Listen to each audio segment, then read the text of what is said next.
Assalomu alaykum. Aziz do'stlar va kanalimiz obunachilari.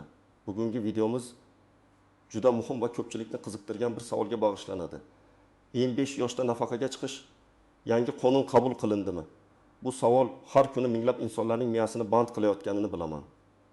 Ayrimlar uchun bu orzu, boshqalar uchun esa chalkashlik manbai.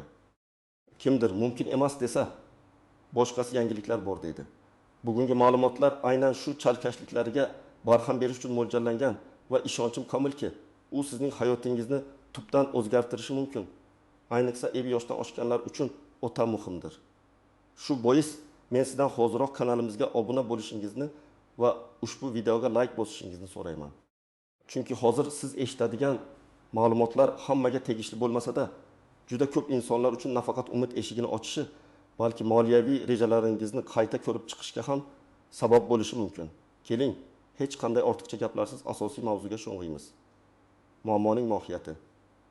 Avvallari qanday edi va endi nima o'zgardi? Keling, avvalo O'zbekistonda nafaqa tizimi qanday ishlaganiga bir nazar tashlaylik. An'anaviy tarzda sobiq tizimda erkaklar 60 yoshda, ayollar esa 25 yoshda nafaqaga chiqish huquqiga ega edilar. Bu qoidalar ko'p yillar davomida amalda bo'lib keldi va xalqimiz ongiga chuqur singib ketgan edi. Odamlar o'z hayotini, ish faoliyatini, oilaviy rejalarini aynan shu yosh chegaralariga qarab qurishgan. Ammo keyingi yillarda mamlakatimizda va dunyo miqyosida demografik o'zgarishlar, aholi umr ko'rish davomiyligining oshishi, iqtisodiy islohotlar sababli nafaqa tizimida bir qator o'zgarishlar yuz berdi. Xususan, nafaqaga chiqish yoshi bosqichma-bosqich oshirildi va hozirgi kunda ayollar uchun 60 yosh, erkaklar uchun esa 65 yosh etib belgilandi. Bu ko'pchilik uchun biroz og'riqli jarayon bo'ldi. Chunki odamlar o'zlarining oldingi rejalari buzilganini his qilishdi. Ko'pchilikning fikricha, endi 25 yoshda nafaqaga chiqish mutlaqo imkonsiz. Biroq aynan shu yerda yangi qonun qabul qilindi degan iboraning ildizi yotadi. Aslida bu mutlaqo yangi, katta qonun emas, balki amaldagi nafaqa qonunchiligiga kiritilgan muhim o'zgartirishlar va qo'shimchalar, shuningdek nafaqaga chiqish yoshini belgilovchi me'yoriy hujjatlardagi aniqliklardir. Bu o'zgarishlar shuni ko'rsatmoqdaki, nafaqa yoshi oshgan bo'lsa-da, muayyan toifadagi fuqarolar uchun avvalgidek yoki biroz o'zgartirilgan shartlar asosida 55 yoshda nafaqaga chiqish imkoniyati saqlanib qolgan. Ya'ni gap shundaki, hamma uchun emas, balki ma'lum bir shartlarga javob beradigan insonlar uchun bu imkoniyat hali ham mavjud. Bu xalq orasidagi noto'g'ri tushunchalarni bartaraf etishga xizmat qiladi. Endi batafsil ko'rib chiqamiz, kimlar bu imkoniyatdan foydalanishi mumkin, nimalarni bilish kerak va qanday amaliy qadamlar qo'yish lozim. Birinchi asosiy qism batafsil tahlil. Nimalarni bilish kerak, kimlar tashvishlanishi kerak, kimlar esa yo'q. Aziz tomoshabinlar, 55 yoshda nafaqaga chiqish imkoniyatiga ega bo'lgan toifalar asosan quyidagilardir. Bu imkoniyat mamlakatimiz ijtimoiy siyosatining bir qismi sifatida alohida ehtiyojga ega bo'lgan yoki jamiyat oldidagi xizmatlari uchun rag'batlantiriladigan fuqarolar uchun saqlanib qolgan. Keling, har bir toifani batafsil ko'rib chiqaylik. Ko'p bo'lali onalar. Bu eng keng tarqalgan va ko'pchilikni qiziqtiradigan toifalardan biridir. O'zbekiston Respublikasi qonunchiligiga ko'ra 5 va undan ortiq farzandni tarbiyalagan onalar umumiy nafaqa yoshidan oldin nafaqaga chiqish huquqiga ega. Ammo bu yerda ba'zi shartlar bor.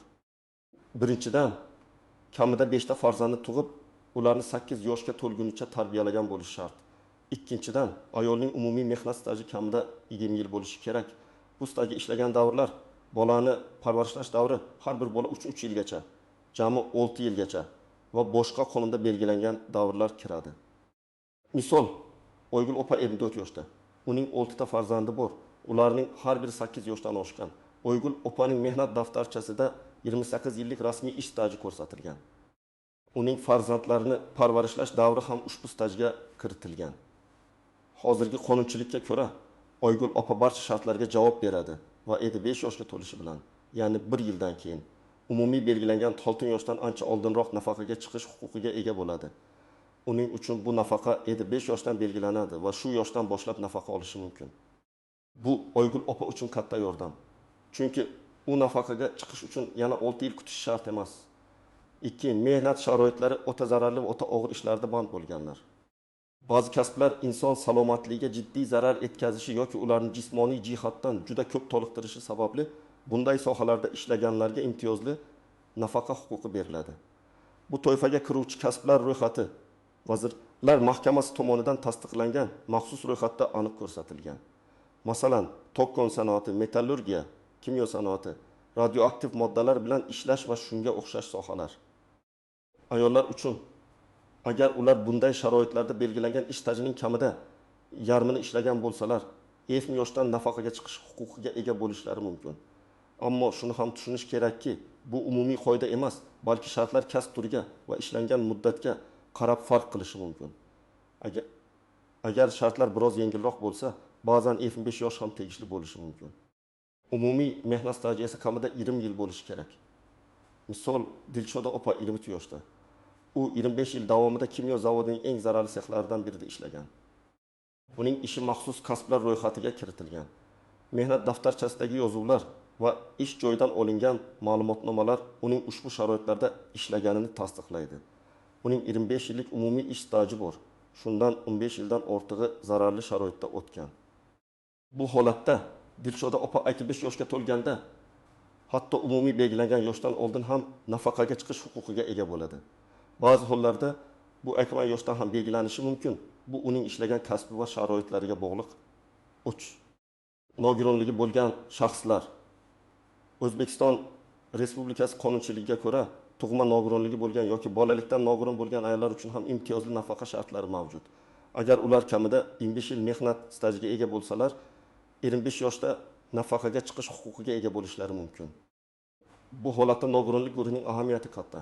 Misol, Gulnora singlimiz 24 yoshda. U bolalikdan ikkinchi guruh nogiron hisoblanadi. U 22 yildan beri rasman ishlaydi va uning mehnat daftarchasida tegishli yozuvlar mavjud. Gulnora singlimiz 25 yoshga to'lganda, uning 22 yillik mehnat staji va bolalikdan nogironligi sababli u imtiyozli tarzda nafaqaga chiqish imkoniyatiga ega bo'ladi. U 6000 yoshgacha kutishi shart emas.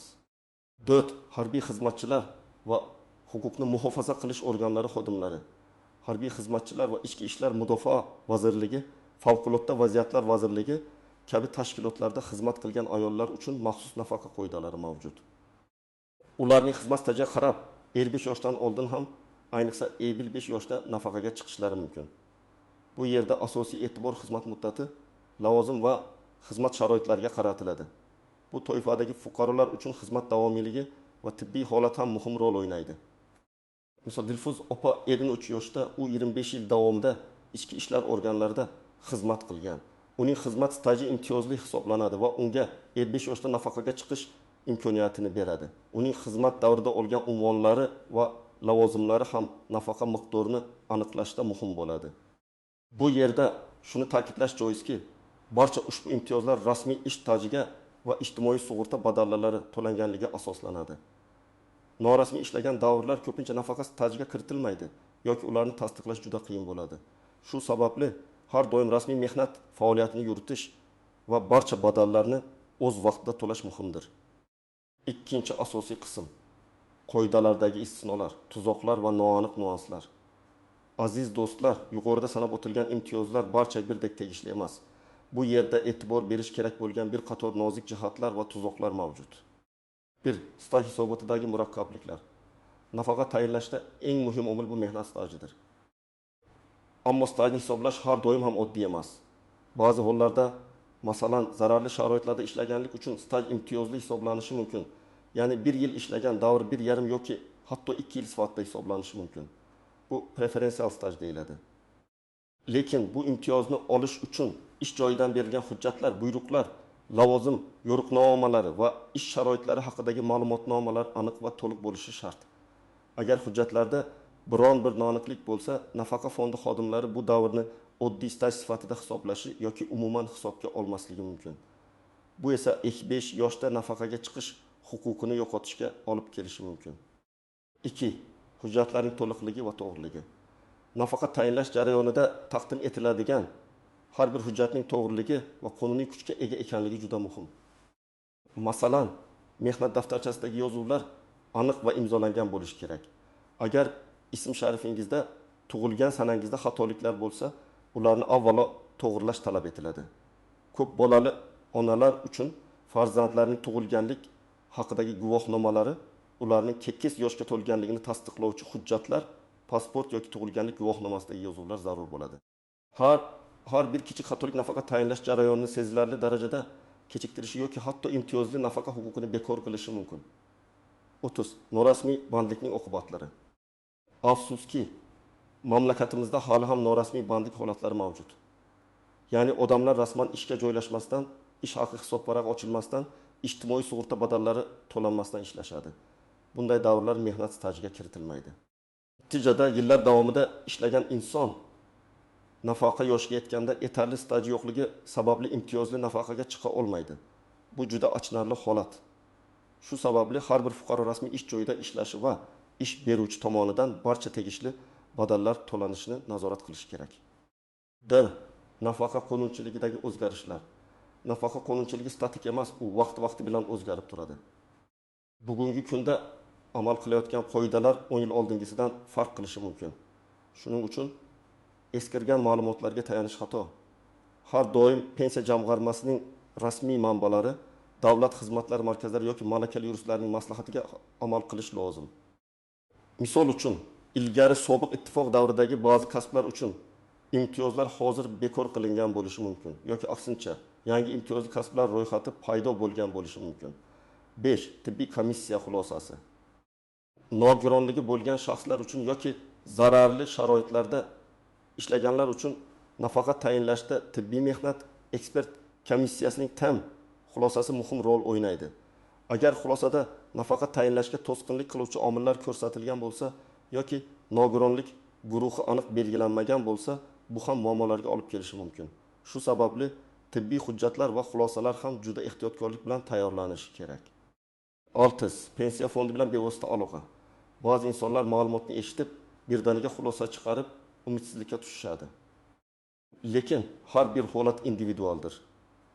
Sizning vaziyatingiz aynan qaysi toifaga kirishi, stajingizning aniq hisobi qanday ekanligini faqat pensiya jamg'armasining mutaxassislari aniq aytib bera oladi. Shuning uchun mishlarga emas, balki rasmiy ma'lumotlarga tayanish kerak. Ushbu nozik jihatlarni bilish sizni ko'plab xato va tushunmovchiliklardan asraydi.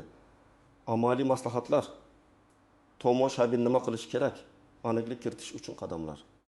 Endi esa eng muhim qismga keldik. Qanday qadamlar qo'yishingiz kerak? Sizning 55 yoshda nafaqaga chiqish imkoniyatingiz bor yo'qligini aniqlash uchun quyidagi aniq ko'rsatmalarga amal qiling. 1. Mehnat stajingizni tekshiring. Birinchi va eng muhim qadam bu sizning umumiy mehnat stajingizni va imtiyozli stajingizni agar bor bo'lsa aniq bilish. Qayerdan tekshirish mumkin? Elektron mehnat daftarchasi hozirgi kunda davlat xizmatlari markazlari orqali yoki e-mehnat uz portali orqali o'zingizning elektron mehnat daftarchangizni tekshirish imkoniyati mavjud. Unda barcha rasmiy ish joylaringiz ishga kirgan va chiqqan sanalar ko'rsatilgan bo'ladi. Pensiya jamg'armasi, yashash joyingizdagi pensiya jamg'armasining hududiy bo'limiga murojaat qilib, o'z mehnat stajingiz haqida ma'lumot olishingiz mumkin. Ular sizning ijtimoiy sug'urta badallaringiz qanday to'langani haqidagi ma'lumotlarga ega. Ish beruvchingiz, hozirgi yoki oxirgi ish joyingizning kadrlar bo'limi ham sizga mehnat staji haqida ma'lumot berishi shart. Hujjatlaringizni tartibga keltiring. Barcha zarur hujjatlaringizning mavjudligi va to'g'riligiga ishonch hosil qiling. Pasport, amaldagi pasportingiz, mehnat daftarchasi, barcha yozuvlar aniq va muhri bilan tasdiqlangan bo'lishi kerak. Agar eski mehnat daftarchalgan yozuvlar bo'lsa, ularni to'g'rilash choralarini ko'ring. Ish beruvchi yoki sud orqali. Diplomlar va attestatlar ta'lim davrining stajga qo'shilishi mumkin bo'lgan holatlarda, ayniqsa imtiyozli nafaqalar uchun muhim bo'lmasa-da, umumiylikda kerak bo'lishi mumkin. Tug'ilganlik haqidagi guvohnomalar. Agar siz ko'p bolali ona bo'lsangiz, barcha farzandlaringizning tug'ilganlik haqidagi guvohnomalari kerak bo'ladi. Nikoh guvohnomasi agar familiyangiz o'zgargan bo'lsa, tibbiy mehnat ekspert komissiyasining tammaki xulosasi. Agar siz nogironligi bo'lgan shaxs bo'lsangiz yoki zararli sharoitlarda ishlaganligingiz sababli nafaqaga chiqayotgan bo'lsangiz. Qayerga murojaat qilish kerak? Hujjatlaringizni to'plab tartibga keltirganingizdan so'ng ikki asosiy joyga murojaat qilishingiz mumkin. Pensiya jamg'armasining hududiy bo'limlari, yashash joyingizdagi pensiya jamg'armasiga to'g'ridan to'g'ri borib, o'zingizning holatingizni tushuntirishingiz va zarur hujjatlarni topshirishingiz mumkin. Ular sizga aniq maslahat berishadi va Avlat xizmatlari markazlari DXM bugungi kunda ko'plab davlat xizmatlari, shu jumladan nafaqa tayinlash bilan bog'liq xizmatlar DXM orqali ko'rsatiladi. Bu yerda ham siz zarur hujjatlarni topshirishingiz va arizangizni rasmiylashtirishingiz mumkin. DXM xizmati juda qulay va barcha jarayonlarni shaffof tarzda amalga oshirishga yordam beradi. Ko't. Ariza yozish. Nafaqaga chiqish uchun standart shartlarga ariza yozishingiz kerak bo'ladi. Ushbu arizani pensiya jamg'armasi yoki DXM xodimlari sizga taqdim etishadi va to'ldirishda yordam berishadi. Arizada sizning shaxsiy ma'lumotlaringiz, mehnat staji haqidagi ma'lumotlar va nafaqa turini ko'rsatishingiz kerak. 5. Mutaxassisdan maslahat oling. Agar sizning vaziyatingiz murakkab bo'lsa yoki yuqoridagi ma'lumotlar sizga aniqlik kiritmasa, huquqshunos yoki pensiya jamg'armasining malakali mutaxassisidan bevosita maslahat oling. Bu sizni noto'g'ri xatti-harakatlardan va vaqt yo'qotishdan asraydi. Jarayon qancha vaqt oladi? Odatda arizangizni va barcha hujjatlarni topshirganingizdan so'ng nafaqa tayinlash jarayoni 10 ish kunidan 30 ish kunigacha bo'lgan muddatni olishi mumkin. Bu muddat hujjatlarning to'liqligi va ularni tekshirish zaruratiga bog'liq. Ba'zi hollarda qo'shimcha tekshiruvlar yoki so'rovlar talab qilinsa, bu muddat uzayishi mumkin. Ushbu amaliy qadamlar sizga 25 yoshda nafaqaga chiqish imkoniyatidan foydalanishda to'g'ri yo'l ko'rsatadi. Har bir qadamni diqqat bilan bajaring va shoshilmang. Xulosa va yakuniy chaqiriq. Aziz do'stlar, bugungi videomizda biz 75 yoshda nafaqaga chiqish yangi qonun qabul qilindi degan savolga atroflicha javob berishga harakat qildik. Xulosa qilib aytganda, muayyan shartlar va imtiyozlarga ega bo'lgan ayrim toifadagi fuqarolar uchun 75 yoshda nafaqaga chiqish imkoniyati hanuz mavjud. Ammo bu umumiy qoida emas, balki aniq belgilangan shartlarga bog'liq. Sizning bu imkoniyatdan foydalana olishingiz asosan sizning mehnat stajingizga, farzandlaringiz soniga, ish sharoitlaringizga yoki nogironlik holatingizga bog'liq. Eng muhimi bu rasmiy ma'lumotlarga tayanish, hujjatlaringizni tartibga keltirish va o'z vaqtida tegishli tashkilotlarga murojaat qilishdir. Umid qilamanki, bugungi ko'plab savollaringizga javob topdingiz. Agar sizda bu borada yana savollar tug'ilgan bo'lsa, izohlarda o'z fikrlaringizni yozib qoldiring. Biz ularni o'rganib chiqishga harakat qilamiz va keyingi videolarimizda javob berishga intilamiz. Sizning har bir laykingiz va obunangiz biz uchun katta motivatsiya. Kanalimizga obuna bo'lishni unutmang. Shu bilan birga ushbu videoni o'zingizning yaqinlaringiz, do'stlaringiz va hamkasblaringiz bilan baham ko'ring. Balki aynan bu ma'lumot kimningdir hayotini o'zgartirishiga sabab bo'lar. E'tiboringiz uchun rahmat. Keyingi videolarda ko'rishguncha xayr.